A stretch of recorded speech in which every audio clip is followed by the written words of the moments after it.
Mirëmbrëma. Zoti ju bekoft. Lumturia është e pafundme, nuk është kështu? Sa prej jush janë të lumtur? Shumë të lumtur.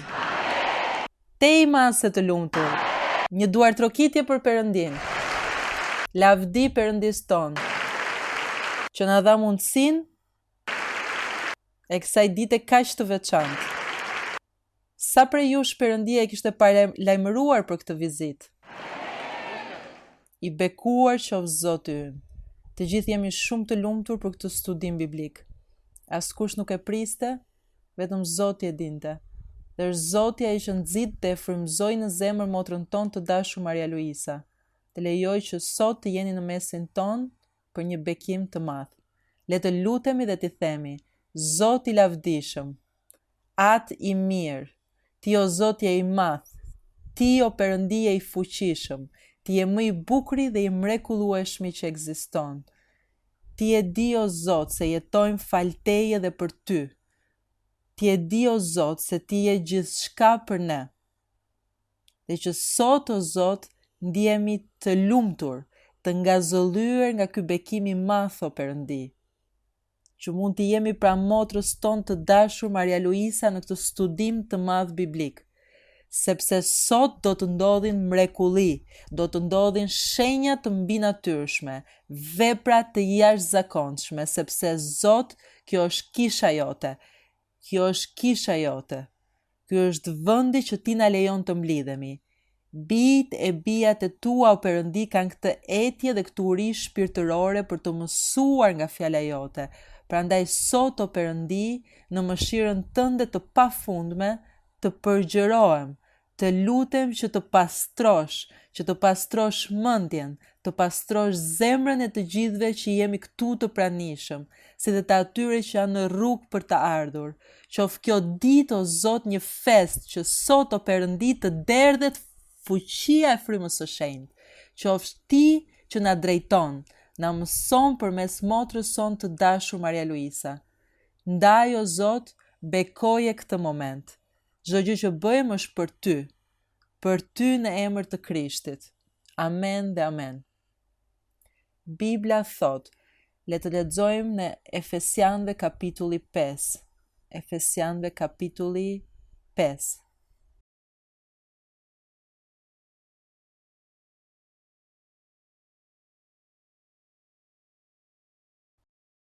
E gjetët? Atëherë, në librin e Efesianëve kapitulli 5 vargu 1 thuhet kështu: Bëhuni pra imitues të kujt? Si bijë të çfarë? Kuj duhet t'i ngjajmë? Për këtë duhet të lexojmë kë? Të jemi të vëmendshëm pra ndaj studimeve biblike, ndaj mësimeve, ndaj meditimeve. Amen, vëllezër dhe motra. Dhe thot në vargun 2.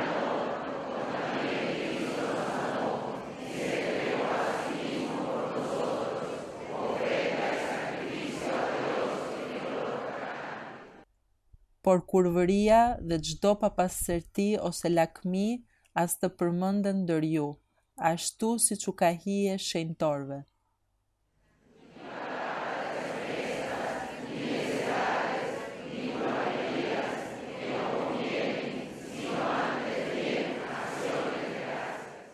Sepse këtë e dini, që asnjë kurvar ose i papastër ose lakmitar i cili është idhujtar nuk ka asnjë trashëgimi në mbretërinë e kujt? Të Krishtit dhe Perëndis. Vargu 14 çfarë thot?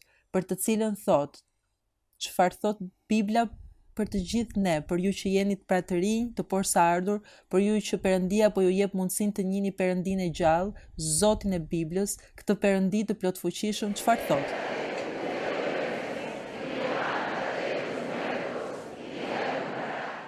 Çfarë bekimi mrekullueshëm, a nuk është kështu vëllezër? Dhe në vargun 15 thot, shikoni pra si të ecni me kujdes, jo si të marrët, por si kush? Si të mençurit. Dhe çfarë thot se duhet të bëjmë në vargun 16?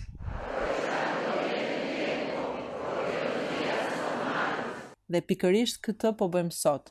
Do të thot të shfrytëzojmë kohën dhe të mësojmë nga goja e motrës Maria Luisa Ungjillin, doktrinën që na shërben për çfarë? Për të çliruar pra nga grykësia e djallit dhe për të pasur arsyen e shëndorë që të luftojmë për të arritur jetën e përtejme. Amen, vëllezër dhe motra. Dhe në vargun 17 thot, prandaj mos u bëni çfarë? Por më mirë kuptoni se cili është vullneti i Zotit. Në vargun 18 lexojmë pra vargun 18 dhe 19.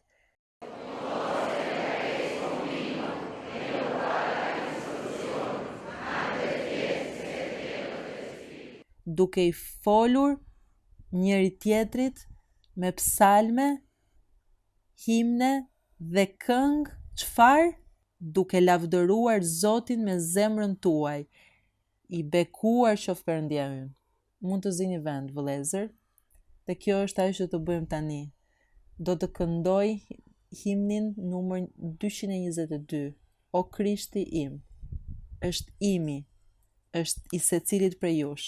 Lejoni të jetoj në mendjen dhe zemrën tuaj, vëllezër. Amen.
nderuar dhe i lavdëruar qoftë emri i Perëndisë së plotfuqishëm, që dha jetën për ju dhe për mua, dhe që pret shumë nga ne. Sikur ju ta dinit sa shumë pret Perëndia nga ne, që ju ta shihni, që të doni ta ndiqni, ndaj edhe mirë thot ai se rruga është ai është e vërteta, ai është drita. Amen, vëllezrit e mi. Sa bukur është kur dikush me të vërtetë e kupton këtë rrugë dhe se duhet të jetojmë për të dhe me të. Sa bukur është kur dikush thot dua të jemi sinqert, dua të kthehem te Zoti, dua të jem vërtet një bir i Zotit. Dhe për këtë Zoti e shpërblen dhe e bekon. Le të ngrihemi në këmbë dhe të këndojmë një kor. Por para se të këndojmë, dua të ndaj me ju diçka që mësova rreth 2 ditë më parë. Në Paraguay, të dielën e kaluar, në njërin prej kishave në Paraguay, erdhi një zonjë shumë e inflamuar, shumë e enjtur. Erdhi në kultin e të dielës dhe tregonin se ishte për t'u habitur mënyra se si hyri në kish. Gati duhet ta mbanin në krah sepse nuk mund të ecte. As këmbët, as krahët, i gjithë trupi i saj ishte i enjtur. Po kur motër Maria Luisa filloi të flas, kjo grua në fillim lëshoi një britm, por motra vazhdoi të mësoj dhe kjo zonjë nuk bënte gjë tjetër veç se qante dhe qante. Kur përfundoi shërbesa, tregoni se kishte humbur më shumë se 30 kg. Lavdia i qoftë Perëndis. Zoti e çliroi, bekuar qoftë Perëndia ynë. Ndaj le të këndojmë këtë kor që titullohet I madhërisëm është Perëndia. Në himnarin tim është kori 169. Le të këndojmë këtë kor për të lartësuar emrin e Perëndisë.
Bekuar qoftë Perëndia ynë.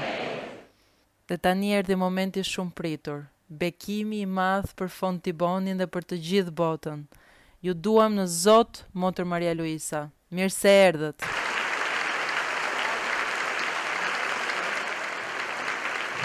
Mirëmbrëma, motra dhe vëllezrit e mi të dashur, këtu nga kisha e Fontibonit dhe të gjithë ata që kanë ardhur nga kisha të tjera përreth.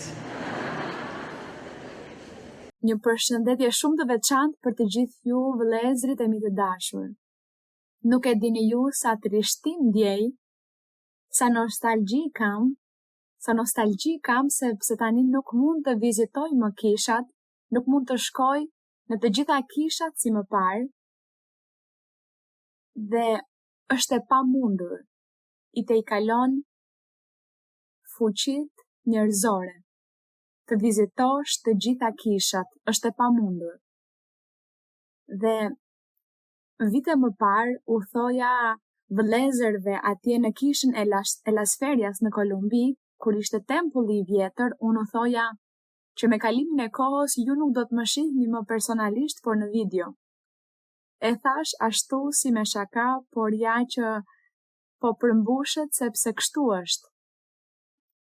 Kjo është e trisht, na dhemb si qenie njerëzore që jemi, sepse duam të jemi së bashku. Dëshirojmë të shohim njëri tjetrin në sy, të flasim, të përshëndetemi, të jemi së bashku fizikisht. Dhe kur vjen momenti që kjo bëhet e pamundur, që kjo është e vështirë, kjo gjë shkakton pak trishtim.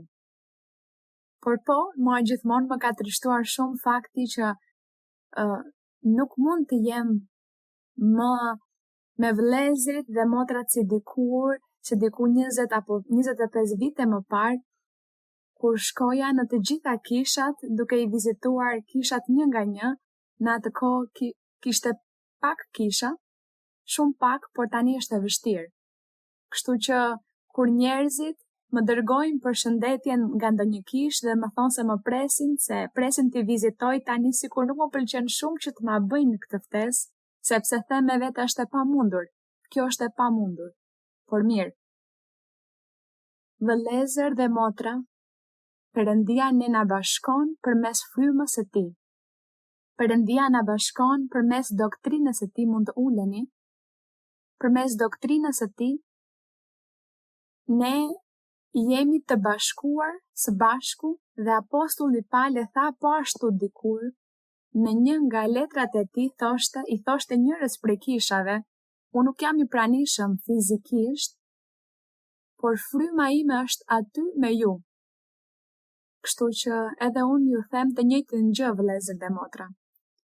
Edhe pse unë nuk mund t'ju vizitoj apo të jem me ju fizikisht, ta dini se në mendimet e mia dhe në zemrën time jeni të gjithë ju.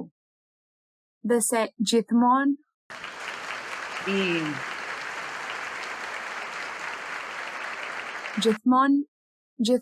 faleminderit. Gjithmonë mendoj për të gjitha kishat. Mendimet e mia janë nga Alaska deri në Patagoni, në të gjithë Kanadan, Shtetet e Bashkuara, Europën dhe në kontinentet Aziatiku, Afrikani, Europian dhe ishujt. Në të gjithë vendet ku ndodhen kishat, ato janë në mendimet e mia çdo ditë. Dhe unë besoj se nëse unë mendoj për të gjithë, është Zoti ai që po mendon. Është Zoti ai që ka vënë sytë e tij mbi gjithë njerëzit dhe grupet në vende të ndryshme të botës, dhe Perëndia ka aty sytë dhe zemrën e tij po ashtu. Kjo është e vetmja gjë që më ngushëllon. Mirë, vëllezër dhe motra, të dashur, dua t'ju tregoj gjithashtu se së shpejt do të dalë CD-ja numër 11 dhe 12. Dhe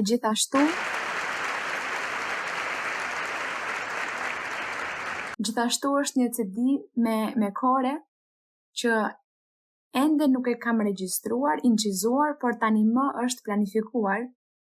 Por CD-ja 11 dhe 12 i kam incizuar dhe tani janë duke punuar në redaktim dhe më ka thënë se tani nuk do t'i nxjerrin më në CD për ta vendosur fizikisht në pajisje, por vetëm në internet. Kjo më trishton. Nuk e di nëse ju do të më ndihmoni që të votoni që ta nxjerrin gjithashtu në versionin fizik.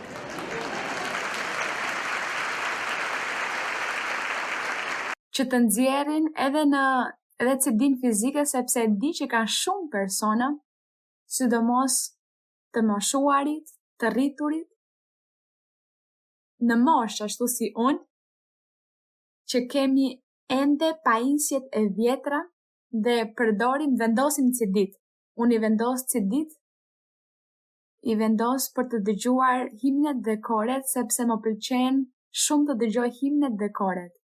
Ndaj, unë nuk dua të jem duke përdorur teknologjinë që vetëm të hysh të shkarkosh aplikacionin në telefon, sepse më duket sikur nuk ka të njëjtin kuptim shpirtëror, nuk e di. Prandaj nuk e di nëse ju do të më ndihmoni që të nxjerrin edhe versionin fizik. Gjithashtu dua t'ju tregoj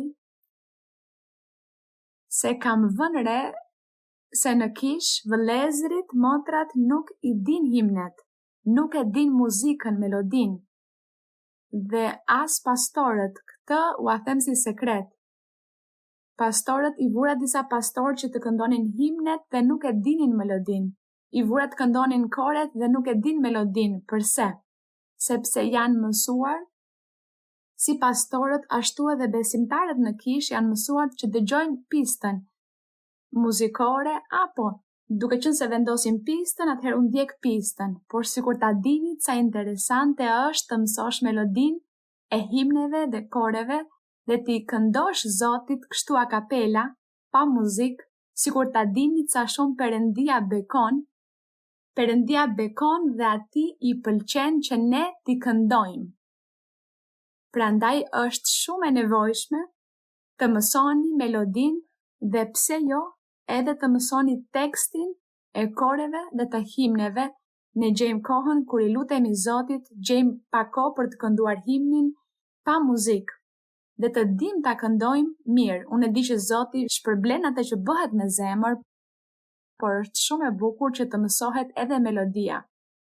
Duhet ta vendosni muzikën për të dëgjuar himnin, se si është melodia, dhe jo vetëm që ta dëgjoni këtu në kishë kur vendosin pistën, sepse në këtë mënyrë nuk arrihet që të mësohet mirë, nuk arrihet të dëgjohet mirë për shkak të zhurmës, murmuritjeve, nuk arrihet të kapet melodia e himnit apo e korit, prandaj unë ju ftoj që të mësoni t'i këndoni Perëndis, kështu pa muzikë, pa pistë. Këtë ua tregoj pra motra dhe vëllezër të mi të dashur, punojmë për Zotin në një mënyrë apo në një tjetër, dhe ja, në këtë moshë zëri im ende shërben dhe falenderoj Zotin. Mirë, tani do të lexojmë disa vargje nga Bibla dhe sot do të kemi një studim biblik. Do të bëjmë studim biblik, ju do të bëni pyetje rreth Biblës dhe kjo video do të shkojë në të gjithë botën aty ku është kisha e Zotit. Mirë, do të lexojmë tani disa vargje në librin e Isaias, kapitulli 52, dhe do të lexojmë deri në vargu numër 7, pra Isaias 52 vargjet nga 1 deri në 7 dhe thot kështu: Rizgjohu, rizgjohu, rivishu me forcën tënde o Sion. Ne dim se kjo i referohet kishës, apo jo? Gjithashtu e vendosim këtë në kontekstin kohor. Profeti Isaia, jemi para ardhjes së Zotit ton Jezu Krisht. Ky profet profetizoi për kishën dhe për Zotin Jezu Krisht. E gjithë profecia e tij lidhet me Krishtin Jezus dhe me kishën, dhe thot kështu: rizgjohu, rizgjohu, rivishu me forcën tënde o Sion, vish rrobat e tua të mrekullueshme o Jeruzalem, qyteti i shenjtë, sepse nuk do të vimët e ti i parrethpreri dhe i papastri. Të parrethprerët në atë kohë ishin ata që nuk rrethpriteshin, dhe Zoti kishte thënë të gjithë ata që rrethpriten do të jenë pjesë e popullit të Izraelit, do të jenë qytetarë të Izraelit. Dhe ata që nuk rrethpriten nuk do të jenë pjesë e popullit apo qytetarë të Izraelit. Perëndia u thoshte këtë me një simbolik për të ardhmen, se ata që besojnë në Krisht dhe ata që nuk besojnë në Zot, ata që refuzojnë Perëndin dhe që nuk kthehen tek ai, ata simbolikisht janë të parrethprerët ose të papastrit. Të papastër janë ata që janë duke praktikuar mëkatin vazhdimisht, ata që nuk e kanë Perëndin sepse nuk duan ta njohin, sepse nuk intereson kjo gjë, dhe atyre ju thuhet se janë të parrethprer ose të papastër. Prandaj Zoti në atë kohë vendosi rrethprerjen si shenjë që në të ardhmen Zoti të thoshte në të ardhmen ata që nuk kthehen tek Zoti, që nuk besojnë në Zotin Jezu Krisht, që nuk ndjekin rrugën dhe urdhërimet e Perëndisë, janë të pakonvertuar, të parrethprer, të papastër, njerëz që nuk i duan gjërat e Perëndisë. Dhe këtu atëherë thuhet se kishës së tij, kishës Zoti i thoshte të vishej me rroba të mrekullueshme, sepse shumë shpejt do të gëzohej me shpëtimtarin, me mbretin që do të vinte në të ardhmen, Zotin ton Jezu Krisht. Prandaj në këtë profeci të Isaias, në vargun 2 thuhet shkunde plurin. Thuhet se simbolikisht kisha e Zotit në atë kohë ishte e fshehur, ishte e groposur nën plur. Thuhet shkunde plurin që ke në kurriz, qohu dhe ulu ndenjur o Jeruzalem, zgjidhi zinxhirët që ke në qaf, o bie Sionit që je në robëri, sepse kështu thot Zoti. Ju kanë shitur për asgjë dhe do të shpengoheni pa para. Zoti thot se ata ishin shitur sepse fillimisht ata shkuan në Egjipt, ishin sklever për 430 vjet, familja e Jakobit dhe bijtë e tij aty u formuar populli i Izraelit, ishin sklever për 430 vite, pastaj në kohën e profetit Isaia ai po profetizonte se do të vinte një ndëshkim për mbetjen e Izraelit dhe se ata do të ndëshkoheshin, do të ishin robër për 70 vite në Babiloni, prandaj këtu thot, u kanë shitur për asgjë dhe do të shpengoheni pa para, sepse kështu ka thënë Zoti. Zoti, populli im zbriti në lashtinë e Egjipt, do me thënë në kohën e Mojsiut, për të banuar atje, pastaj Asiri e shtypi pa shkak. Dhe tani çfarë po bëj unë, thot Zoti, ndërsa popullin tim e kanë hequr larg për asgjë, ata që e sulmojnë, bëjnë që ai të rënkojë, thot Zoti, dhe emri im shahet vazhdimisht tër ditën. Kur ata ishin në robëri me ata njerëz, duke qenë se ata ishin idhujtar, adhuronin perëndi të tjera, emri i Zotit shahej gjithë kohën. Dhe në vargun 6 thuhet, prandaj populli im do të njoh emrin tim, prandaj do të kuptoj atë ditë që jam unë që kam folur, ja ku jam. Dhe këtu Zoti thot diçka kaq të bukur për ungjilltarët, për profetët, për mësuesit, për pastorët, për të gjithë ata që do të ngriheshin në të ardhmen, për të predikuar ungjillin e Zotit Jezu Krisht. Në vargun 7 thot Zoti për ata persona, thot, sa të bukura janë mbi malet këmbët e lajmtarit që sjell lajme të mira, që njofton paqen, që sjell lajme të bukura, mbi gjëra të mira që shpall shpëtimin, që i thot Sionit, Perëndia yt mbretëron, lavdi Zotit. U përmbush kjo profeci nga Zoti Jezu Krisht dhe pastaj nga apostujt e tij dhe më vonë të gjithë njerëzit që Zoti i vendosi në kishën e tij për të ungjillzuar, për të folur për fjalën e tij, që emri i Zotit të njihet në mbar botën në shumë vende. Sa e bukur është fjala e Perëndisë tonë, dhe Zoti thot sa të bukura janë këmbët e atyre që shkojnë për të predikuar, përse thoshte këmbët. Zoti nuk tha sa e bukur është goja e atij që flet për ungjillin. Këmbët, sepse me kaq shumë mundim njeriu duhet të shkojë te vendi, të zhvendoset, të lëvizë, të udhtojë, të shkojë nga një vend në tjetrin për të predikuar ose për të shpallur fjalën e Zotit.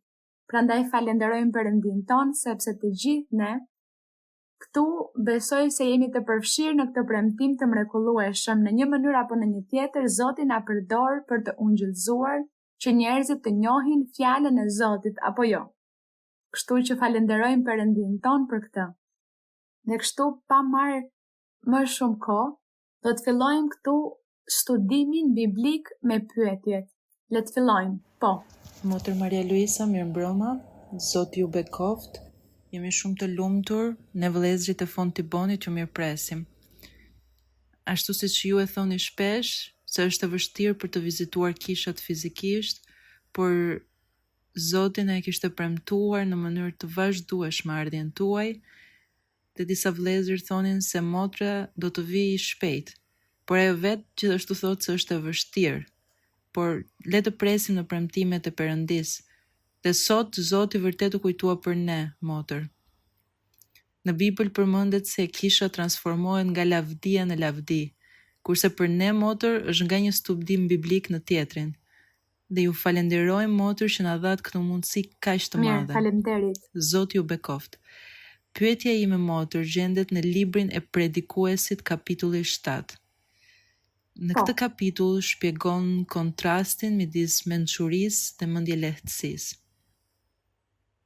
Predikuesi kapitulli 7? Po zonjë. Predikuesi 7. Këtu në Bibël tregon kontrastin midis mençurisë dhe mendjelehtësisë. Dhe më konkretisht në vargun 20 thot: nuk ka në fakt asnjë njeri të drejtë mbi tokë që bën të mirën dhe të mos mëkatojë. Ka shumë vëllezër, motër, që citojnë këtë varg dhe thonë se nuk ka asnjë shpresë të arrijë perfeksionin në tokë, duke ju referuar këtij vargu. Por ju, motër, na keni mësuar që po, është e mundur, ndaj dhe jemi këtu. Dhe do ishte mirë nëse ju mund të na shpjegoni më gjatë këtë varg. Po. Dhe duhet të mësojmë të dallojmë se çfarë është të bësh një mëkat dhe çfarë do të thotë të jetosh në mëkat. Duhet të mësojmë sepse janë dy gjëra të ndryshme. Të jetosh në mëkat është ajo që Perëndia nuk dëshiron. Zoti thot: respektoni urdhërimet e mia, zbatoni urdhërimet e mia. Mos vazhdoni duke mëkatuar, sepse të jetuarit në mëkat vazhdimisht, kjo është ajo që është e keqe. Kur thuhet se dikush mëkatoi, ishte diçka momentale. Ndoshta një person i drejt, këtu flitet për një njeri të drejt, si qenie njerëzore, këtu thot se si qenie njerëzore nuk është i përsosur njeriu dhe prandaj në një moment për shkak të ndonjë rrethane bëri një gabim. Për shembull, ndjeu zemrim sepse ndoshta punëtorët e tij nuk e bën punën siç duhet, kishte punëtorët e tij aty dhe ata nuk e bën punën e tyre mirë dhe ai u zemrua aq shumë sa që i trajtoi keq punëtorët dhe madje i pushoi nga puna. Dhe ky njeri ishte një njeri i Perëndis, ishte besimtar, një ndjekës i Zotit, një njeri që quhet i drejt, sepse nuk ishte praktikues i mëkatit çdo ditë vazhdimisht. Thjesht në një moment ndodhi kjo që nuk u bën gjërat mirë dhe ndjeu zemrim, e la veten të kontrollohej nga zemrimi dhe e bëri atë gjë. Bëri mëkatin e të zemruarit. Kjo është. Por nuk është se personi ishte gjatë gjithë kohës duke u zemruar dhe çdo ditë ishte me zemrim dhe duke bërë gjërat me zemrim, por ishte një moment, ishte momentale. Bëri atë gabim, atë tëmet, diçka momentale, pasi e bëri tha, jo, nuk duhet ti kisha lënë kontrollin mishit tim, duhet të kisha duruar më mirë, duhet të isha përmbajtur. Ky është kuptimi i vargut ku thot nuk ka në fakt asnjë të drejtë mbi tokë që bën të mirën dhe të mos mëkatoj. Jo, nuk ka, sepse jemi qenie njerëzore. Dhe si qenie njerëzore vjen ndoshta një moment që gabojmë dhe unë të ofendoj ty, të them diçka ose ndoshta të bërtas, ndoshta thash diçka që të ofendoj, e bëra këtë gabim. Ky është kuptimi. Por nuk jam duke e bërë këtë çdo ditë. Nuk është diçka e vazhdueshme, nuk është kjo gjë brenda meje, është diçka që më ndodhi sepse ndoshta djalli erdhi, më vendosi këtë kurth dhe bëri që të bëja një gabim, të bëja diçka momentale. Kështu që kur thuhet se dikush jeton në mëkat, do të thotë se çdo ditë bën këtë gjë. Një njeri që jeton në kryershkelje, një person që dehet, që vjedh, atëherë ai e bën këtë, është si profesion, si punë, ka zakon që gjatë gjithë kohës e bën këtë. Atëherë thuhet se është personi është mëkatar Kështu që duhet të dim të dallojmë çfarë është të jetosh në mëkat dhe krahasuar kjo me dikë që bën një gabim ose një mëkat, thuhet sepse Zoti thot mos mbaj inat. Ndoshta dikush ju bëri një gjë të keqe shumë të madhe në mënyrë të tillë sa që ju jeni zemëruar dhe mbani mëri për këtë. Madje edhe këtu brenda kishës, disa herë Zoti më ka përdorur mua për t'i folur ndonjë motre dhe për t'i thënë, motër, ju po i mbani mëri asaj motrës që është atje. I mbani mëri dhe je shumë e inatosur me të, dhe ajo më thoshte po. Jam shumë e inatosur sepse ajo më ka ofenduar, më ka gënjur, më ka akuzuar dhe jam shumë e inatosur dhe kam zemrim, i mbaj mëri. Çfarë do të thotë kjo? Është një njeri i drejtë që po bën një gabim. Dhe Zoti i tërhoqi vëmendjen. Zoti i thot, jo, nxirre nga zemra mërin, inatin dhe kidurim. Kështu që kështu mësojmë. Shumë faleminderit, kjo pyetje është shumë interesante. Nuk e di nëse e kuptuat vëllezër dhe motra, po mendoj se e kuptuat to gjëra që janë të vogla momentale dhe prandaj fryma e shenjtë në profeci na thot ki durim.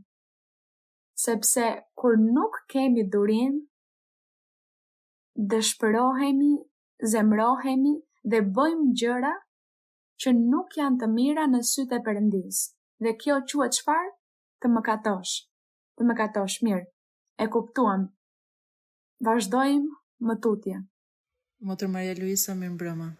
Zoti u bekoft, mirë se vini në kishën e Fontibonit. Kam një pyetje në librin e Veprave të Apostujve në kapitullin 16, vargu 6. Veprat e Apostujve 16, vargu 6. Po vlla, mund të lexoni. Kur ata po kalonin nëpër Frigji dhe në krajinën e Galatis, u pengua nga fryma e shenjtë që të shpallnin fjalën në Azi. Si arritën në kufit e misis, ata kërkuan të shkojnë në Bitini, por fryma nuk i lejoi. Motër, në librin e Shën Mateut, thuhet se Jezu Krishti dërkonte dishepujt e tij të predikonin në vende të ndryshme, dhe aty ku nuk dëgjoheshin dhe nuk mirëpriteshin, të dilnin e të shkundin plurin nga këmbët e tyre. Prej cilës arsye vinte fakti se fryma e shenjtë ndalonte predikimin e fjalës në Azi? Nga çfarë varej që fryma e shenjtë dha ndalimin për të predikuar në Azi? A ishte Zoti duke provuar bindjen e tyre apo ishte duke ju ruajtur jetën? Dhe a mund të jap Zoti një urdhër të tillë edhe sot e kësaj dite? Është e mundur që edhe sot Zoti të jap këtë urdhër. Për atë që ndodhi në atë kohë nuk e dim saktësisht çfarë ndodhi. Ndoshta Zoti donte t'u ruante jetën, ndoshta ata njerëz nuk e meritonin t'u predikohej fjala e Zotit, mund të jetë që ata kishin ndonjë mallkim, sepse kujtojmë se në kohët e kaluara pati mallkime për shumë fise, prandaj ndoshta Zoti pas se ata ishin të larguar, të hequr nga Perëndia, nga prania e tij, dhe për këtë arsye do të ishte humbje kohe t'u predikohej. Ka shumë arsye apo jo? Mund të ketë pasur shumë arsye pse Zoti u ndaloi, ndoshta edhe për t'i provuar ata nëse do të bindeshin apo jo. Ka shumë gjëra që mund të kenë ndodhur, këto janë spekulimet tona. A i bën Zoti këto gjëra edhe sot me profetët? Po. Dhe tani e dim që profetët ose profeteshat janë ndryshe nga ata që kanë dhuntin e profecisë, apo jo? Këtë gjithmonë u përsëris që ta kuptojmë mirë, që të dim se çfarë të presim. Atëherë ata që kanë dhuntin e profecisë, vëllezër dhe motra që kanë dhuntin e profecisë, janë shumë të ndryshëm nga një profet apo një profetesh. Të që profetin apo profeteshën Perëndia sikur e përdor, le të themi, më shumë. Apo jo, profet të tillë si Isaias, Jeremia, të gjithë atyre të cilëve Perëndia u zbulonte gjëra dhe ata flisnin drejt për drejt me njerëzit, u thon Perëndia thot, Perëndia më tregon se ju kështu apo ashtu, pa që nevoja të vendosin duar, vetëm flasin dhe Zoti u zbulon gjithçka. Kjo është mënyra se si Zoti e përdor profetin apo profeteshën. Prandaj nëse Zoti sot do të bëj diçka të ngjashme,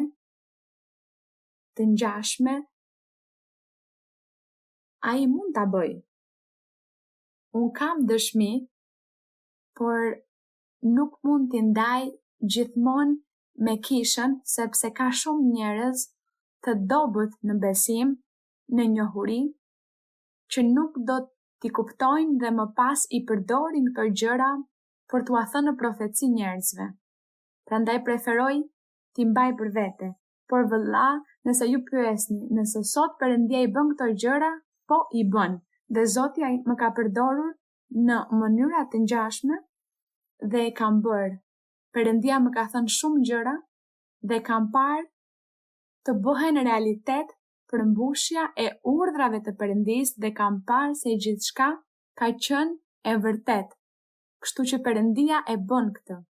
Dhe gjithashtu të kujtojmë vëllezër dhe motra atë që thuhet në librin e Efesianëve 4:11, siç u kam thënë edhe herën e kaluar, se Zoti në kish, në çdo njërin nga kishat tona duhet të vendos, unë e di që ai tani ka vendosur profet, ungjilltar, mësues, apostull, që ende nuk po kryejnë plotësisht funksionin e tyre siç duhet, por kanë filluar të punojnë. Kështu që ata Perëndia i përdor në të njëjtën mënyrë se si përdorte apostujt në të kaluarën. Dhe kjo më lumturon, tani po jam e lumtur, më parë isha e trishtuar sepse nuk i shija këta persona në kish, por tani po i shoh në kish. Dhe kjo më mbush me gëzim. Dhe kjo bën që ne të sigurohemi dhe të bindemi edhe njëherë më shumë se kjo vepër, kjo kish është e Zotit. Është Perëndia që po e drejton këtë kish, është fryma e shenjtë. Kjo është ajo që mua më inkurajon, sepse po shoh përmbushjen e Biblës dhe përmbushjen e premtimeve që Zoti ka bërë më shumë se 50 vite më parë. Mirë vëlla, e përfunduat pyetjen tuaj vëlla? Mirë, vazhdojmë. Mirëdita motër Maria Luisa, sa lumturi është që të kemi në Kolumbi. Kam një pyetje motër në Mateun kapitulli 13, nëse më lejon motër.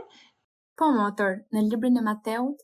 Në Mateo kapitulli 13, ne e dim që ky kapitull na tregon për shëmbulltyrat, por pyetja ime është në vargun e 51 dhe në vargun e 52. Në vargun e 51 thotë se Jezusi u tha atyre, a i kuptua të gjitha këto gjëra? Ata u përgjigjen, po zotri. A i u tha atyre, prandaj, çdo shkrues i ditur në mbretërinë e qiejve janë si një zot shtëpie që nxjerr gjëra nga thesari i tij, gjëra të reja dhe të vjetra. Pyetja ime është si më poshtë, motër. Ne e dim se çdo gjë në Bibël është shumë e thellë, dhe gjithashtu nëse ky varg i referohet thesareve që gjejmë në Dhjatën e Vjetër dhe në Dhjatën e Re. Kjo është pyetja ime, motër. Faleminderit shumë, motër, dhe Zoti ju bekoft. Ne duhet ta lexojmë të gjithë Biblën. Jo si disa besime fetare që thonë se Dhjata e Vjetër ka kaluar dhe tani duhet të jetojmë apo të lexojmë vetëm Dhjatën e Re. Jo. Sepse Dhjata e Re do të ishin degët e pemës, degët, por ne duhet të thellohemi që nga rrënjët dhe të vazhdojmë pastaj me trungun derisa të arrijmë te degët që është Dhjata e Re, që të mund të kuptojmë fjalën e Zotit. Duhet gjithmonë të lexojmë mbrapa, përpara dhe në mes, në të gjithën për të kuptuar, për të hetuar, për të reflektuar, për të kërkuar, thë ndryshe për të thelluar në fjalën e Zotit, ta bëj me gjithë zemër, që në këtë mënyrë Perëndia të na bekojë, që Perëndia të shohë se jemi shumë të interesuar për të njohur rrugët e Tij. Prandaj Zoti gjithmonë na thotë se duhet të lexojmë Biblën. Lexoni Biblën sepse ka ende shumë gjëra të fshehura, shumë sekrete, shumë mistere, dhe të gjithën duhet ta lexojmë nga fillimi në fund. Vazhdojmë. Motër Maria Luisa, mirëmbrëma. Zoti ju bekoft madhërisht. Kam një pyetje motër për të cilin do të doja të merrja si referencë librin e Ezekielit, kapitulli 2, vargu nga 1 deri në 3. Ezekieli 2, vargjet 1 dhe 3. Po vëlla, mund të lexoni. Faleminderit motër. Thot ky varg, dhe më tha, o bir njeriu, çohu në këmbë dhe unë do të flas. Ndërsa ai më fliste, fryma hyri tek unë dhe më bëri të çohem në këmbë, dhe unë dëgjova atë që më fliste. Ai më tha, o bir njeriu, unë të dërgoj te bijtë e Izraelit, në mes të kombeve rebele që janë rebeluar kundër meje. Ata dhe etrit e tyre kanë ngritur krye kundër meje deri më këtë ditë. Motër, pyetja ime qëndron në faktin se Perëndia e quajti Ezekielin birin e njeriut, dhe pyetja ime qëndron në lidhje me marrëdhënien që ekziston midis profetit Ezekiel dhe Zotit Jezu Krisht. Nëse Perëndia kishte më shumë, le të themi, më shumë afeksion kundër profetit Ezekiel dhe i quante në këtë formë, apo kishte një lloj tjetër simbolizmi. Faleminderit motër, e Zoti ju bekoft. Shihet se këtu në librat e profetëve, shihet se profetëve Zoti u thoshte bir njeriu. Dhe Zoti Jezu Krisht ai tha kështu, ai u quajt bir njeriu sepse ai ishte profet. Zoti Jezus ishte profet. Dhe duke qenë se Zoti u shfaq si njeri, u soll si njeri, ndaj ai i bëri vetes këtë cilësim. Dhe Zoti kur nuk tha se ai ishte Perëndi, por se ishte i dërguari dhe gjithmonë përmendte atin dhe gjithmonë thoshte bir njeriu, do me thënë profeti, që nuk kishte asku të mbështeste kokën. Kështu thoshte atyre që ndiqnin, që ata që ndiqnin të ishin të sinqert, por ai gjithmonë u quajt kështu, si bir njeriu, si profet. Ashtu si këtyre profetëve, Zoti u thoshte bir njeriu që ishin profet dërguar nga Perëndia. Dhe Zoti Jezus ishte po ashtu profet, përveç se ishte bir i Perëndisë, shpëtimtari dhe mbretja ishte profet. Vazhdojmë. Mirëmbrëma motër, Zoti ju bekoft. Motër, unë doja t'ju bëja një pyetje lidhur me mëshirën. Unë kam pyetur Perëndin nëse paraja dhe pushteti e dëmtojnë njeriu, dhe ai më dha një ëndër, ku më përgjigj se jo. Pengesat gjenden në zemrën tuaj. Dhe duke kërkuar në Bibël, gjenden shumë shembuj të tyre si Jozefi, Hobi apo Abrahami, të cilët pushteti dhe paraja nuk ndikuan mënyrën e tyre të vepruarit. Sot e kësaj dite ka shumë njerëz të cilët kanë para dhe pushtet, dhe veprat e tyre ndonjëherë nuk janë më të mirat, dhe ata fyejnë të tjerët, por ka momente kur tregojnë anën e tyre të ndjeshme dhe mund të shihet që vuajnë shumë, dhe në ato raste mendojnë për mëshirën e Perëndisë. Gjithashtu, doja të shtoj se në librin e eksperiencave vllai tregon se ju pëlqejnë delet kokëforta dhe të vështira, pasi aty ju mbusheni me argumente nga fuqia e Perëndisë dhe tregoni durim të madh për të mos humbur asnjërin prej tyre. Unë e shoh edhe aty mëshirën, motër. Prandaj me shumë respekt motër do të dëshiroja që të na flisni pak më shumë rreth mëshirës. Faleminderit shumë motër. Të kesh mëshirë, të kesh dhe mshuri, të mendojmë, le të themi ne, të vendosim veten në këpucët e personit tjetër. Të ndjesh atë që ndjen personi tjetër. Kur thua dua të vë veten në këpucët e personit tjetër, çfarë ndjen ti po vuan, je i shqetësuar, je i trishtuar, je i sëmur në nevojë. Dhe unë them, po të isha unë në këto kushte, çfarë do doja unë nga njerëzit, çfarë do të prisja nga të tjerët.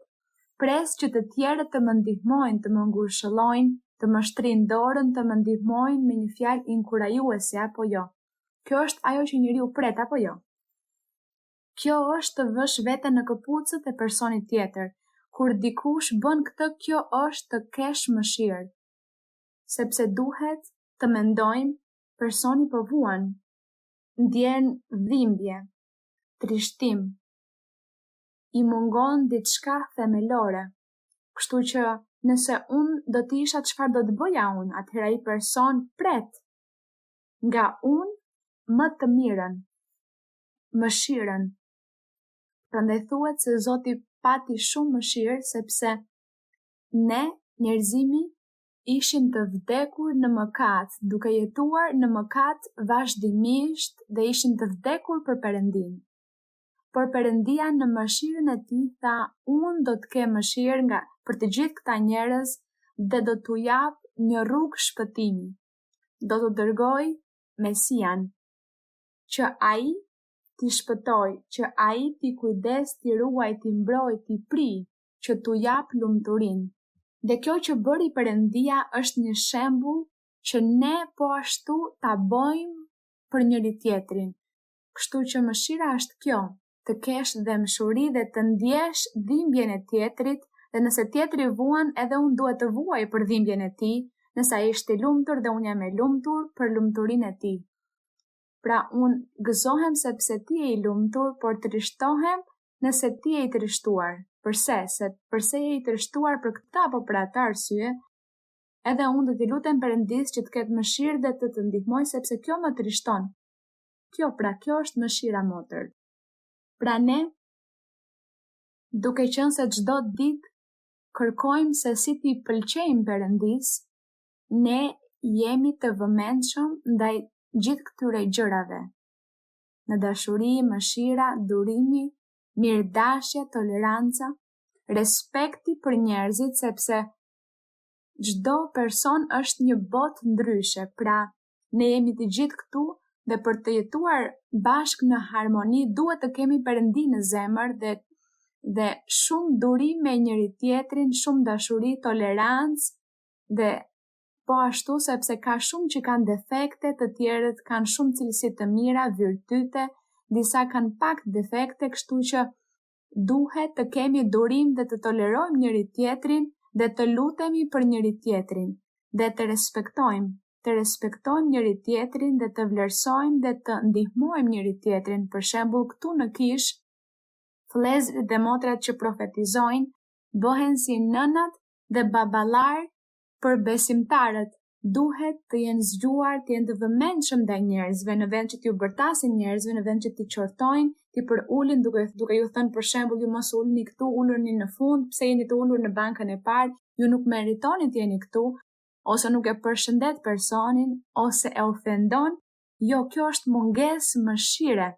Mëshira është të flasësh, të kujdesesh, një buzëqeshje, një fjalë me edukat, të thuash këtë bankën këtu do ta lëm që të ulen personat e tjerë, këtu është për ata që janë të rinë në kish, këtu është për ata që vinë për herë të parë, apo fëmijët duke qenë se luajnë dhe bërtasin më mirë të rrinë në pjesën mbrapa, por gjithmonë dhe çdo gjë me shumë durim, me fjalë të mira, me shumë edukat dhe me dashuri. Të gjitha këto i përfshin mëshira. Mirë, vazhdojmë më tej, po motër. Mirëdita motër Maria Luisa, mirë se erdhem. Kam një pyetje për 3 citate biblike që janë në Psalmin në kapitullin e 14 vargu i 3. Ju gjithmonë keni mësuar shumë për këtë psalm motër, ku në profecinë e mbretit David, Perëndia na tregon se të gjithë janë larguar nga rruga e drejtë së bashkull. Nuk ka askush që bën të mirën, nuk ka as dënim. Na është mësuar nëpërmjet Biblës se në kohët e lashta, si mbreti David, sepse nuk ishte idhujtar kur erdhi Zoti ynë Jezu Krisht, për të na shpëtuar dhe për të na dhënë lajmin e mirë që gjejmë në shkrimin e shenjtë, që ka disa qenie që Perëndia i quajti të drejta. Dhe në këtë rast kemi rastin e Lukës, ku në kapitullin e parë të Lukës, vargu i 6, ne kemi prifti Zakarian dhe gruan e tij Elizabeta, që thot në vargun e 6 që të dy ishin të drejtë para Perëndis dhe ecnin pa të meta sipas të gjitha urdhërimeve dhe ordinancave të Zotit. Por më pas në kapitullin e 2 të Lukës Në vargun e 25, James e Zoti e quajti Justusin Simeon, gjithashtu për Josefin, burin e Marias. Duam të kuptoj motër në Testamentin e Vjetër çfarë donte të thoshte i drejtë, dhe nëse ajo profeci e psalmeve ka një kohë dhe skadoj, dhe për shembull nëse ky çift i shërbente Zotit dhe kishte një plan kaq të madh që erdhi te John Pagzori, që u përjashtua nga ajo që shpreh ky psalm. Mirë, psalmi nuk është se pati një afat, mirë, sepse fliste për popullin e Izraelit, se Perëndia kishte parë njerëzimin, mirë po jo njerëzimin, po më tepër popullin e Izraelit dhe thuhet se nuk kishte asnjë që të bënte të mirën. Një gjë është kur dikush bën të mirën dhe një gjë tjetër është kur një person është i drejtë. Në antikitet, në të kaluarën, pati shumë persona të drejtë, Abrahami, Mojsiu, Jobi, të gjitha ata thuhet se ishin të drejtë, mbreti David dhe të tjerë, por këta bën shumë gjëra, shkelje, që i kryen për të mos thënë mëkate. Ne themi një shkelje, bën disa gabime, kështu që janë dy gjëra të ndryshme. Ajo që ju lexuat në librin e Mateut, kur thuhet se ishte një prif që ishte njeri i drejtë dhe kishte shpresat e Perëndia, ai ishte një person i drejtë sepse ai donte Perëndin në zemrën e tij, kishte Perëndin dhe priste që Perëndia të dërgonte shpëtimtarin, mbretin e përsosur, të cilin e kishte premtuar përmes profetëve në antikitet, në të kaluarën, dhe ai lexonte shkrimet, ai prift, dhe ai e dinte se Perëndia do të dërgonte një mbret, një person për të shpëtuar, kështu që ai i kishte shpresa tek Perëndia, kishte besim në Zot. Por kur thuhet se nuk ishte dikush të bënte të mirën, është sepse askush nuk po përmbushte të gjithë ligjin e Mojsiut, nuk po përmbushnin të gjithë ato që Mojsiu kishte thënë se duheshin bërë, nuk po i bënin, edhe vetë të drejtët. Por jo sepse të drejtët nuk donin t'i bënin, por sepse nuk ma lejonin, sepse u ndalohej, sepse ishin sklever. Le të kujtojmë se ata ishin sklever të mbretit, të perandorisë romake, të cilët ishin njerëz të parreth prerë, pagan, dhe ata ishin ata që sundonin izraelitët, judenjt.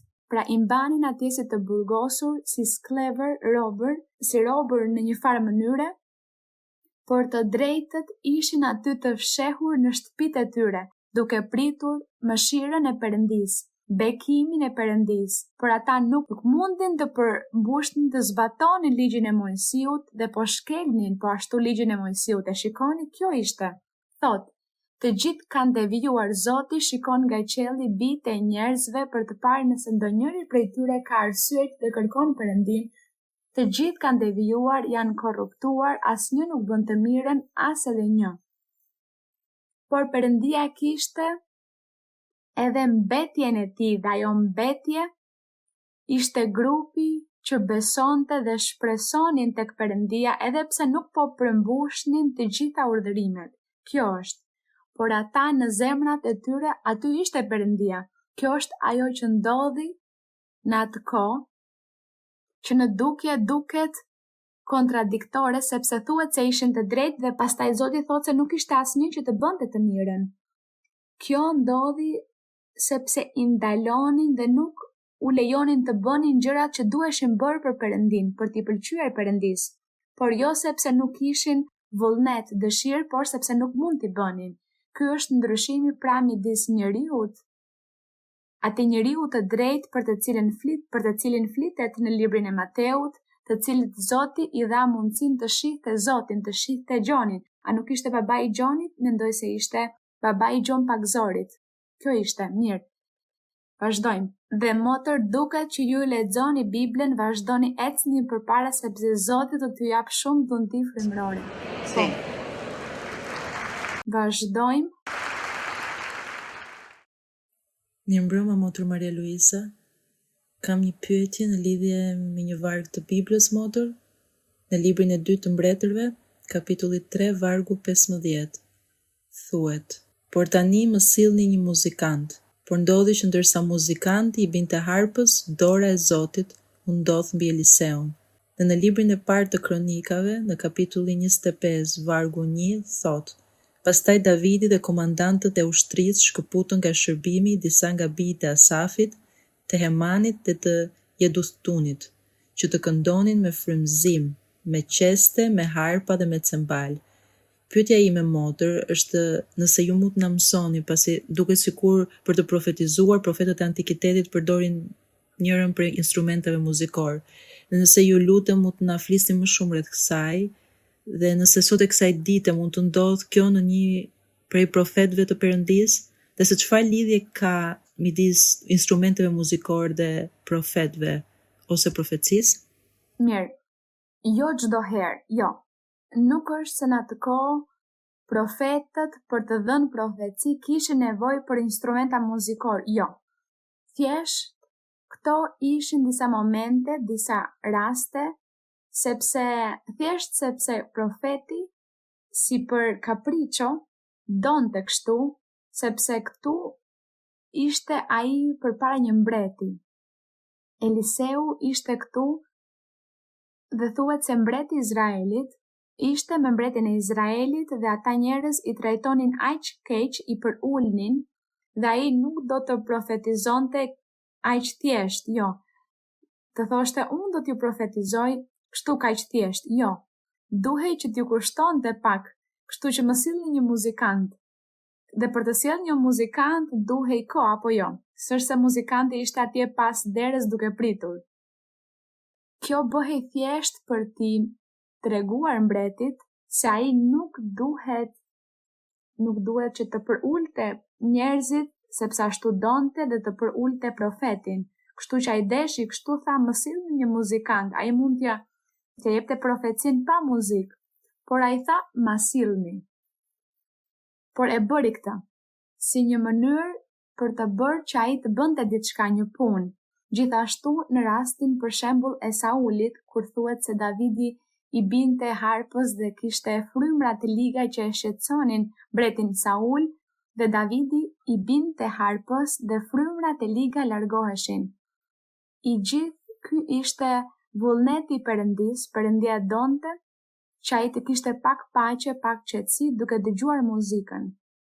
Dhe në disa raste të tjera në Bibël, kur thuhet se ai luante një instrument, nuk ishte kjo si mënyrë për të ardhur fryma e Perëndis, jo, ishte thjesht për t'i dhënë punë personit dhe për t'i thënë prit, sepse kjo nuk është kaq e thjeshtë. Si për shembull, Naamani nga Siria, i cili thuhet se kishte lebër në lëkurë dhe dërgoi një shërbëtor tek profeti Elise dhe i thanë se ishte me lebër dhe personi që ishte me lebër tha ma sillni profetin që ai të lutet për mua të më hiqet lebra. Dhe profeti nuk deshi të shkonte dhe i tha shërbëtorit thuaj të lahet 7 herë në lumin Jordan. E dërgoi që të bënte një punë. Nuk është se uji i lumit Jordan ishte mrekullibërës, jo. Thjesht profeti tha duke qenë se mbreti ai person ka qenë kaq rebel dhe kokfort nuk e njohin Perëndin, le të bëj një punë, sepse nuk është se Perëndia do ta bëj mrekullin aq lehtë, mund ta bëj, por do ta vendos të bëj një punë. Shko dhe lau 7 herë në lum. Kjo ishte. Thjesht për t'i bërë që të bindeshin, të bënin diçka, që gjërat mos ishin aq të thjeshta, jo sepse ati nuk i kushtonte gjë të thoshte po, thuaj që i shëruar, që Perëndia të ka shëruar. Në ditët e sotme, Zoti bën të njëjtën gjë me ne. Sot, në kishën e tij me profetët, sot thuhet se profetët, ungjilltarët dhe mësuesit janë në kishë për të përsosur besimtarët, për të bërë të përsosur jetën shpirtërore të besimtarit dhe gjithashtu për të bekuar, sepse Zoti po ashtu bekon, sepse personi ka një nevojë dhe Perëndia i jep profetit, i zbulon dhe ky i thot mos u shqetëso, Zoti do të ndihmoj, do të shërohesh, do të jesh atje me mjeku në spital dhe do të ndihmoj atje në klinik për të bërë operacionin, Perëndia do të jetë me ty, mos u frikso, mos u shqetëso, Perëndia pra ngushëllon dhe bekon edhe sot por kjo lidhur me muzikën ishte në bazë të personit. Në bazë të personit, ashtu edhe profetit, Perëndia i tregonte mënyrën se si duhet të sillej për t'i dhënë zbulesën. Kjo është, dhe sot ka ndodhur këto gjëra, edhe në ditët e sotme. Mua nuk më pëlqen shumë të dëshmoj për të gjithë njerëzit për shkak të njerëzve të rinj në kishë që nuk e kuptojnë dhe shtrëmbrojnë dhe keq interpretojnë, por edhe sot ndodhin të njëjtat situata, sepse në ditët e sotme Zoti po ngre profet dhe profetesha, dhe Zoti ka bërë shumë gjëra. Por ne nuk i bëjmë publike. Këto nuk i bëjmë publike sepse mund të çonte më pas në keqkuptime, shtrëmbrime, madje mund të çonte edhe në idhujtari dhe shumë gjëra të tjera, kështu që është më mirë ai të cilit i bëhet e mira ta zbuloj vetë, ai të cilit i bëhet bamirësia ta zbuloj, dhe gjithashtu duke qenë se ne nuk duam protagonizëm, nuk duam asgjë nga këto, por thjesht të punojmë dhe të shërbejmë Zotit. Kjo është, por këto ndodhin edhe sot, kështu që ne nuk do të xhelozojmë profetët e të skaluarës, sepse sot Perëndia ynë po bën mrekulli në kishën e tij. Po, mirë, vazhdojmë. Hello, good evening, brother and sister, and may the Lord bless you. Mirëmbrëma motra dhe vëllezër, Zoti ju bekoft. I have a question, is personal, is not out of the Bible. Kam një pyetje personale që nuk lidhet me Biblën. Actually, I'm from Bangladesh, but my original religion is Buddhist. Unë jam nga Bangladeshi dhe feja në të cilën unë linda është budizmi. But since 2018, I come Colombia and I follow the Christian. Por që prej vitit 2018 kam ardhur në Kolumbi dhe u konvertova në një ndjekës të Perëndisë dhe tani jam kristian. So my question is, thank you. So my question is, I read the Bible and brother from the church also teach me about the idolatry. So Unë tani lexoj Biblën dhe vi në kishë dhe vëllezërit këtu më kanë mësuar rreth idhujtarisë dhe idhujve. So I want to make sure confirm about the idolatry, because my country right now is my brother and sister that was focused the idolatry. Atëherë, pyetja ime është rreth idhujtarisë motor, pasi familja ime është budiste dhe ata vazhdojnë të ndjekin idhujt. I try to contact with them and I get the communication, but I was talking about the Christian church and those I follow in Colombia right now. Unë kam folur me ta, ju kam treguar rreth kishës dhe se tani unë ndjek Zotin dhe kam darë gjithmonë më shumë me ta gjëra rreth kishës. So my question is, I should have to keep that good relationship with them, with my family, or I have to be disconnected with them. So. Dhe pyetja ime, motër, është nëse duhet të përpishem të ruaj një komunikim të mirë me ta, të kem një marrëdhënie të afërt, apo është më mirë të mbaj distancë, pasi ata vazhdojnë të ndjekin idhujt. This is my question. Thank you so much, Sister Maria Luisa. Kjo është pyetja ime, motër. Shumë faleminderit. Unë mendoj se ju nuk duhet të humnisni komunikimin me njerëzit, por po vazhdoni këtë rrugë që keni njohur ose që po njihni, sepse Perëndia do t'ju bekoj dhe do t'ju çliroj dhe do t'ju jap një njohuri të plot të rrugës së vërtet që çon në lumturi në jetën tjetër, sepse po ekziston një jetë tjetër, ekziston një botë tjetër shpirtërore pas kësaj. Dhe Perëndia dëshiron t'ju bekoj dhe t'ju çojë juve në atë vend. Dhe ju mos e humbni komunikimin me ta, sepse një ditë do të keni mundësinë të mësoni disa dhe t'ju flisni disave prej tyre. T'ju dëshmoni disave atë që ju po jetoni tani, por nuk është tani. Prisni kohën, sepse nuk ka ardhur koha ende që kjo të ndodhë. Tani për tani vazhdoni, ecni përpara sepse shumë bekime do t'ju jap Zoti. do t'ju ndihmoj edhe në pjesën materiale, ekonomike, Perëndia do t'ju ndihmoj dhe do t'ju bekoj, dhe po ashtu do t'ju mësoj dhe ju do të shihni ëndra, ku Perëndia do t'ju tregoj shumë gjëra që të mësoni në ëndra, po ashtu Perëndia do t'ju mësoj. Vazhdoni ecni përpara, lexoni Biblën. Zoti ju bekoft. E fundit vëlla, pyetja e fundit. Motër Maria Luisa, ndjem shumë i lumtur dhe besimi im po rritet. Kam menduar dhe kam një shqetësim lidhur me lavdërimin, në çështjen e lavdërimit të Perëndisë, Atit Qellor, Birit ton, siç thot në himnin e parë, në këtë himn të mrekullueshëm për të gjithë ata që lavdërojnë. Por e kam kuptuar motër se ne nuk lavdërojmë frymën e shenjtë në të njëjtën mënyrë se si ne lavdërojmë Zotin, Birin dhe fryma e shenjtë meriton nder dhe lavdi, por kjo lavdërim për të është më pak i rrjedhshëm, më pak intensitet, dhe jam përpjekur të lavdëroj frymën e shenjtë që vjen tek unë në lavdërime, se shoh që pak njerëz e bëjnë këtë dhe nga këtu midis nesh. Atëherë kam këtë shqetësim motër, pse fryma e shenjtë lavdërohet në një shkallë më të vogël. Vëlla, ne përlëvdojmë Perëndinë sepse Perëndia është një, Perëndia Atë, Perëndia Bir dhe Perëndia Frymë e Shenjtë, pra ne përlëvdojmë Perëndinë tonë dhe sigurisht kur ne i lutemi Perëndisë dhe i kërkojmë diçka, e bëjmë në emrin e Zotit Jezu Krisht, si personi njerëzor që ekzistoi, sepse ashtu e mësoi ai. Ai tha çdo gjë që do t'i kërkoni Atit në emrin tim, unë do ta bëj. Pra ne vetëm bindemi dhe i kërkojmë Perëndisë për nevojat, dëshirat, në emrin e Zotit Jezu Krisht, por kur ne përlëvdojmë Perëndinë ton, Atin ton, Mbretin, të Shenjtin, të Drejtin, dhe aty janë të tre, aty. Po, nuk është nevoja të themi fryma e shenjtë të përlëvdoj, jo, nuk është nevoja.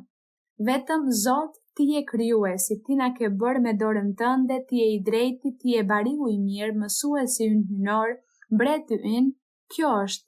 Dhe aty janë të tre, janë aty, duke u lavdruar. Se e bëjmë po ashtu sipas asaj që Bibla na mëson. Mirë vëllezër. Po, vëllai, po. Motër Maria Luisa, mirëmbrëma, Zoti ju mbështet dhe ju bekoft. Motër Maria Luisa, pyetja ime ndodhet në librin e Hebrejve, kapitulli 12, vargu 6 dhe 7.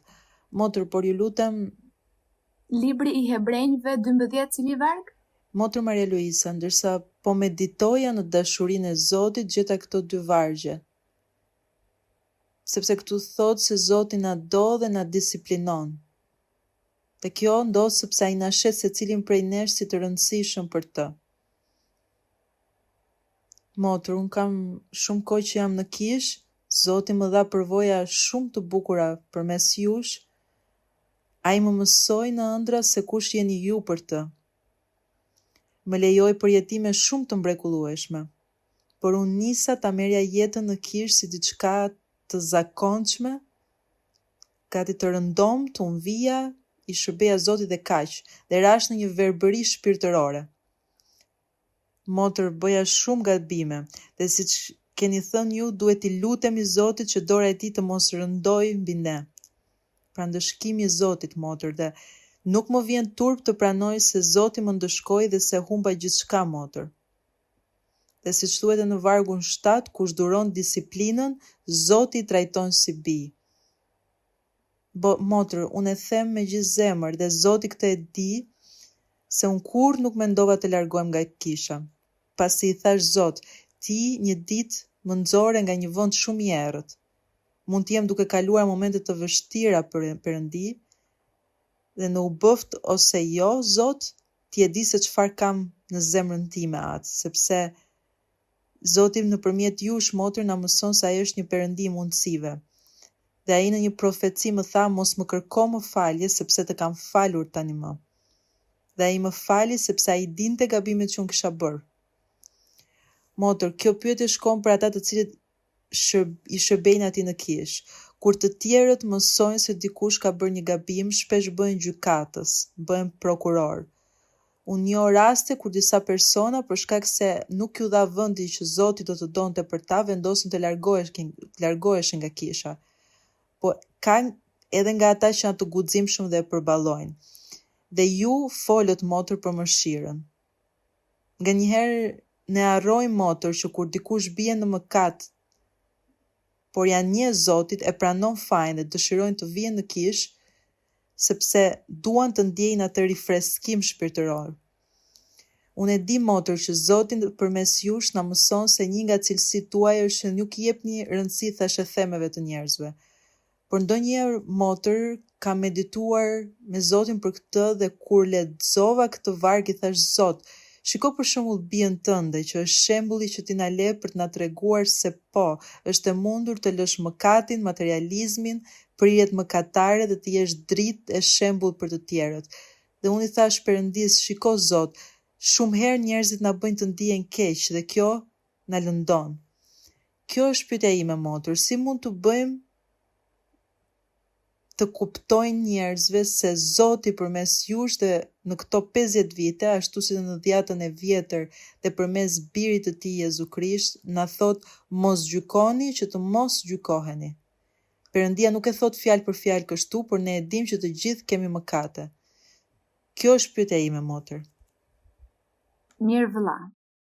Nuk është një pyetje në vetvete, por vëllai është i trishtuar dhe i lënduar sepse ka bërë një gabim në një moment të caktuar dhe me siguri njerëz brenda kishës e njohin, e mësuan, e morën vesh këtë gjë dhe sot ende duan ta përulin, ta shohin keq dhe ta përbuzin në një farë mënyre, ta gjykojnë. Atëherë ne duhet të mësojmë të gjithë ne se jemi njerëz, që një njerëzore, dhe se bëjmë gabime dhe djalli është aty gati për t'i bërë njerëzit që të bien në mëkat, djalli është gjithmonë gati për të na rrëzuar. Por të mos kthehemi në gjykatës. Ne nuk duhet të kthehemi të bëhemi gjykatës, sepse gjykatësi i vetëm është Perëndia. Ai është i vetmi që gjykon se çfarë ka në zemrën e personit.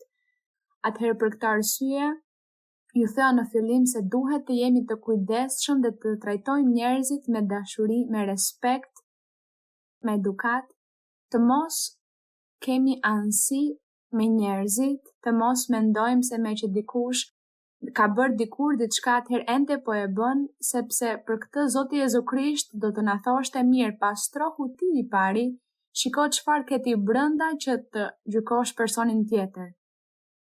Atëherë ne nuk duhet të bëhemi gjykatës, të kthehemi në gjykatës, por më mirë të kemi durim dhe mëshirë të vendosim duart personit, nëse ju besoni se ky person nuk po i bën gjëra të mirë para Perëndis, nëse e besoni këtë, më mirë vendosini duart dhe kërkojini Perëndis që ta bekojë, që ta çliroj, kërkojini Perëndis që ky person t'i bëj gjëra të mirë me Zotin. Kjo pra.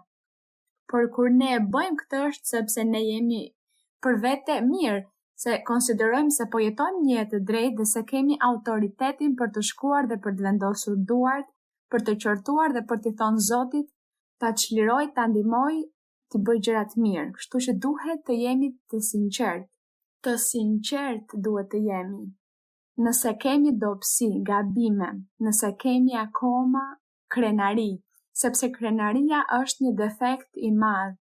Dhe njëherë ka krenari dhe krenaria bën që unë të silem keq me njerëzit e tjerë, nuk lejoj që të tjerët të më mësojnë gjëra dhe as ndihmoj të tjerët, përkundrazi bëhem gjyqtar, gjykoj, shikoj dhe kritikoj, kështu që jo, nuk duhet të jemi kështu.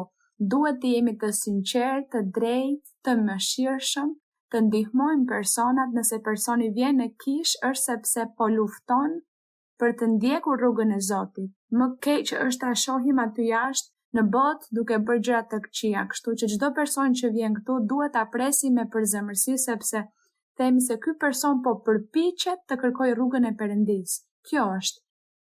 Gjithmonë të jemi të kujdesshëm dhe ju vëlla, nxirreni nga zemra të dhimbje, sepse edhe ju keni krijuar brenda vetes një botë në të cilën mendoni se të gjithë ju etiketojnë, ju shohin keq, ju kritikojnë, të gjithë nuk ju duhan, që nuk ju vlerësojnë, jo.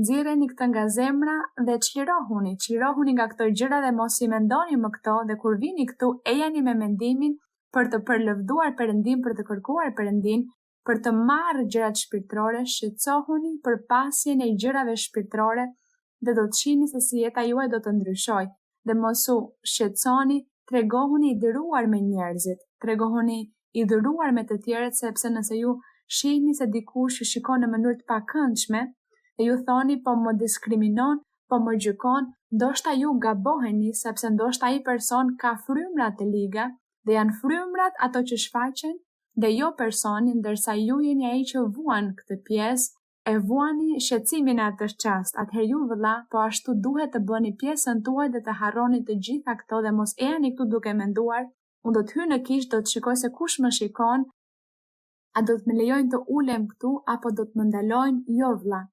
Ju nuk duhet të jeni kështu sepse edhe ju ndikoheni paraprakisht. Jo, mos u tregoni I nxituar. Harrojni të gjitha këto, mirë se erdhët, ju kthyet në varr, sepse ju vetë thatë se ishit larguar. Atëherë vazhdo ec përpara në kërkim të gjërave shpirtërore. Qëndro I fortë. Vazhdojmë. Mbaruam me pyetjet, do të lutemi dhe do të përshëndetemi vëllezër dhe motra, do t'i lutemi Zotit. E dini tani më vëllezër dhe motra se ju keni nevojat tuaja, kërkesat tuaja, dëshirat tuaja, keni edhe premtime që Zoti ju ka bërë dhe ju doni që Perëndia t'ju përmbush shpejt ato premtime. Në lutjen tonë do t'i kujtojmë Zotit të gjitha këto edhe sëmundjet. Zoti ndonjëherë shëron duke bërë mrekulli. Ndonjëherë shëron përmes një operacioni, ndonjëherë përmes vizitës në spital ose kur shkoni për vizitë tek mjeku. Zoti shëron në mënyra të ndryshme. Pavarësisht se cilës mënyrë, le të besojmë se Zoti është ai që është aty me ne me dorën e Tij të fuqishme dhe shëruese. Le të besojmë te Zoti, le të mos dyshojmë, sepse Perëndia nuk do që ne të dyshojmë, por që të besojmë plotësisht tek ai, kështu që do të lutemi edhe për sëmundjet dhe po ashtu nëse ka njerëz që vuajnë nga magjia. Ka njerëz që thonë në profeci më thanë se po më bëjnë magji. Mos u shqetësoni. Nëse në profeci ju thonë se po ju bëjnë magji, mos u shqetësoni ju. Zoti po ju tregon çfarë po ju bëjnë, por ai nuk lejon që ajo magji të ndikojë në jetën tuaj. Ju thjesht thoni Zot, ruam. Ti më the se po më bëjnë magji, ruajmë, mbrom dhe qorto të gjitha këto magji dhe mos lejo që djalli të vi kundër meje sepse unë po të ndjek ty dhe të dua dhe jam biri yt apo jam bia jote. Prandaj mos u shqetësoni. Ka njerëz që shqetësohen sepse u profetizohet kjo dhe ata që profetizojnë se po u bëjnë magji, pas profecisë qortoni djallin kur luteni për personin të cilit po I profetizoni, do me thënë nëse unë po profetizoj dhe I them personit, po të bëjnë magji, atëherë cila është detyra ime, që pas profecisë të them, Zot qorto magjit që po I bëjnë këtij personi. Qortoje Zot, mos lejo që djalli të vi kundër personit. A më kuptuat vëllezër dhe motra? Ata që profetizojnë, duhet ta bëjmë punën të plotë. Nuk është vetëm të profetizosh do të pësoni një aksident dhe ta lësh ashtu. Jo, Zot ruaje nga aksidenti, mos lejo që të ndodh aksidenti, mbroje, mos e lejo. Ky është një kurth I djallit Zot, kjo është ajo që duhet bëjmë. Duhet dhënë profecia, por duhet dhënë edhe zgjidhja të qortojmë dhe të lutemi. Kjo është detyra e profetizuesit apo e profetizueses. Mirë, duhet të mësojmë po ashtu të profetizojmë. Pra ata që dëgjojnë mos u shqetësoni, besoni te Zoti, le të lutemi. Atë I shenjtë, atë qiellor, Perëndi I përjetshëm, atë I Zotit tonë Jezu Krisht, Perëndia ynë I fuqishëm, Perëndia i Abrahamit, Isakut dhe Jakobit, Perëndia i Mojsiut, Perëndia ynë që u shfaqe në të kaluarën, përmes shërbëtorëve të tu profetëve, ti që dhe kaq shumë bekime, kaq shumë njerëzve, ti je Zot i njëjti sot. Sot je i njëjti Perëndi i fuqishëm që na udhëheq, që na bekon, që je me ne, që na ruan, që na sheh nga froni yt, Zot, nga aty ku je, po na shikon, Zot. Zot, faleminderit për mëshirën tënde, faleminderit që për ulesh për të na parë, faleminderit Ati im qellor, i bekuar dhe i përlëvduar qoftë emri yt, je i fuqishëm, Zot. Qofsh i lavdëruar për gjithmonë, je i shenjtë, Zot. Lavdërimet për ty, nderi për ty, lavdia për ty, Zot, dhe Perëndi i fuqishëm. Mbreti i shenjtë, mbreti i drejtë, mbreti i mëshirshëm, i dhemshur, të falenderojmë, të lavdërojmë, Zot, të japim nderin dhe lavdin. Gjithashtu, Zot, të kërkojmë mëshirë për të gjithë personat që janë të sëmurë. Shiko, Zot, sëmundjet e ndryshme. Shiko, Zot, si djalli vjen për të ndëshkuar, për të provuar, për të vënë në mundime bijtë e tu dhe bijat e tua, duke vendosur sëmundje nga zilia, sepse armiku nuk do që ata të punojnë në vreshtin tënd, armiku nuk do që ata të punojnë për të fituar shpirtra për mbretërinë tënde dhe për këtë arsye vendos sëmundje, Zot. Por ti, Zot, me dorën tënde të fuqishme dhe shëruese, ti je duke shëruar, Zot, duke shëruar nga koka deri te këmbët çdo person, burr apo grua që janë të sëmurë nga çdo sëmundje, qofshin edhe sëmundje të pashërueshme. Shtrije dorën tënde të fuqishme dhe shëro, pastro dhe çliro, Ati shenjtë, në emrin e lavdishëm të Jezu Krishtit, birit tënd të dashur, sepse ai është mjeku hynor.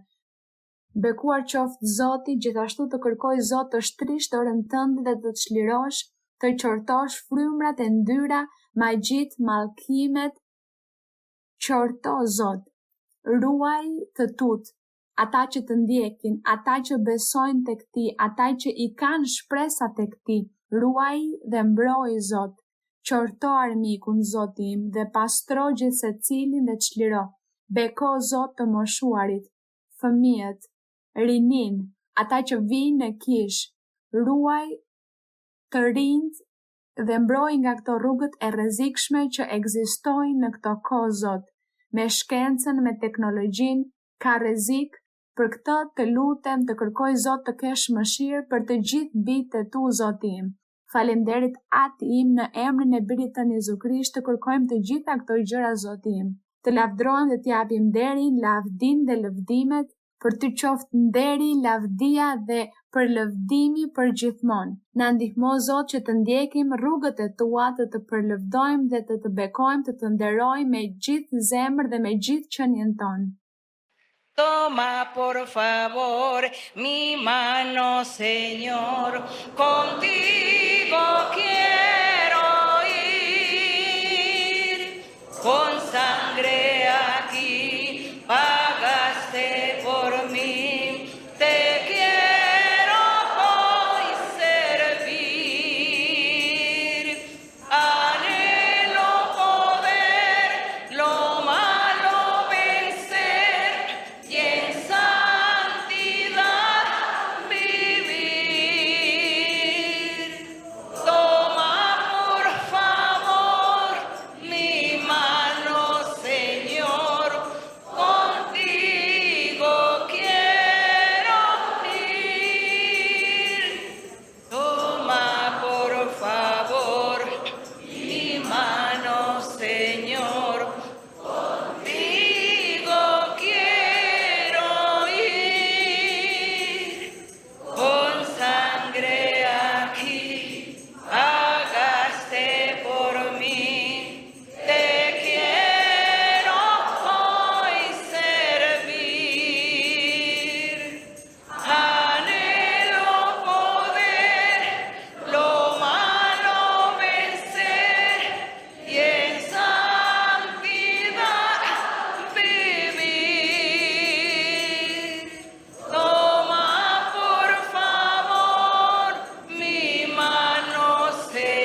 Faleminderit Zotit, faleminderit Perëndis ton për bekimet që Zoti po u jep të gjithëve. Të gjithëve Zoti po u jep shumë bekime. Shumë faleminderit vëllezër dhe motra për dashurinë tuaj. Faleminderit të gjithë vëllezërve dhe motrave që janë në pjesën e pasme, që nuk mund t'ju shoh dhe as ju nuk mund të më shihni mua, por mirë, në përjetësi do të shihemi sepse atje ka shumë hapësirë. Mirë, faleminderit vëllezër dhe motra, Zoti ju bekoft. Zoti ju bekoft dhe shihemi së shpejti.